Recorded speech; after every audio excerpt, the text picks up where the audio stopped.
Probably a number of names coming through and also getting some details of the workings of the cabinet that was led by former President Jacob Zuma and what Barbara Hogan made of the professionalism or lack thereof in the way that the former president handled issues.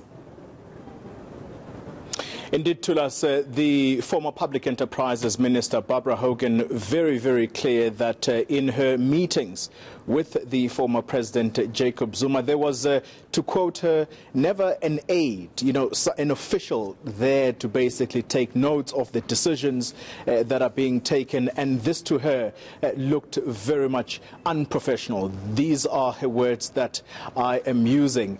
And of course, Tulas, you look at the blurring of the lines between party and state. Barbara Hogan saying that she came under intense pressure at ANC alliance meetings, whether you talk the SACP, the Youth League, some of the cabinet ministers, for example, former communications minister Sphiwe Nyanda, who at the time his company had benefited from a security tender with Transnet, and basically railing at Barbara Hogan for her refusal to appoint to the position of a CEO at Transnet Siyabonga Gama, who everybody else, for example, Siyabonga Gama, rather Sphiwe Nyanda, referring to the refusal by Barbara Hogan to appoint the now fired Transnet chairperson, Transnet CEO Siyabonga Gama. I think Sphiwe Nyanda referring to that particular instance as, or comparing it to that of Jacob Zuma, that the way that Siyabonga Gama is being treated is exactly the same way that Comrade Zuma has been treated over the years, treated unfairly. I wonder now whether Sphiwe Nyanda would still carry those words. Of course, you would know that the political sands have shifted. Tula, so it's a number of people. For example, the ANC Youth League at that time, under Julius Malema, again lashing out at Barbara Hogan, saying that she's standing in the way of black professionals.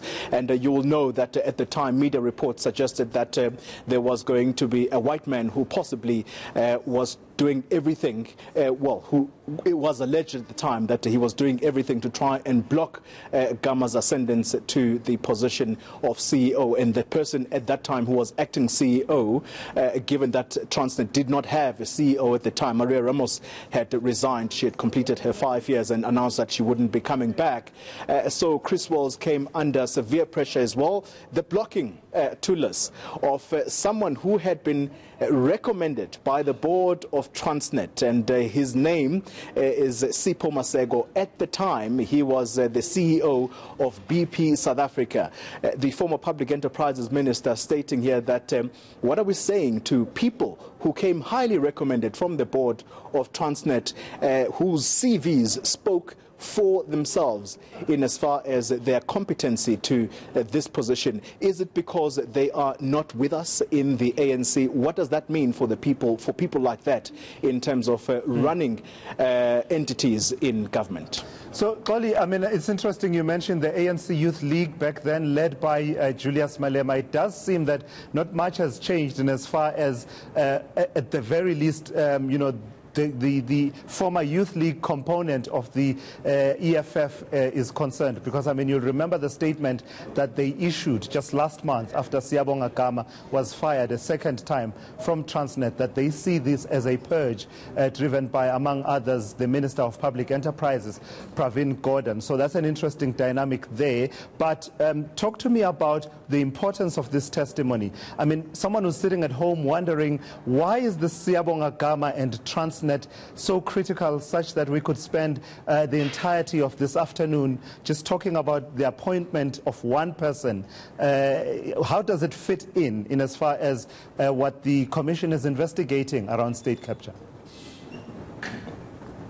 Well, remember, Tulas, that the state capture inquiry, part of its terms of reference is that of undue influence, and in a way also former President Jacob Zuma allowing for his executive authority, I'm paraphrasing here, Tulas, allowing for other people to make decisions in as far as his constitutionally empowered position of president is concerned. Remember that the allegations are that the Guptas were allegedly allowed to even appoint ministers, of course, with the permission of the former president. These are the allegations that the commission is investigating. And so this has to do with whether or not it can be inferred. In fact, the chairperson of the commission, Justice Zondo, made reference to this, that where was the part of the determinant of this commission of inquiry is got to be that was the situation such that the environment at the time enabled this so-called looting by the Guptas, in particular of state-owned entities, because remember, these state-owned enterprises became the target, if the allegations are anything to go by. They became the target of this looting, wholesale looting that we saw in government. And so what I guess the commission is trying to piece together here is, what did the former president do, given that he is directly implicated here by the minister, Barbara Hogan, that he essentially interfered. She says that she went and sought legal advice about what her powers are versus the powers of the president, and whether the president really had the power to intrude in her work or to encroach in her space. And so she got a legal opinion stating that the president did not have any powers to do what he did. Right.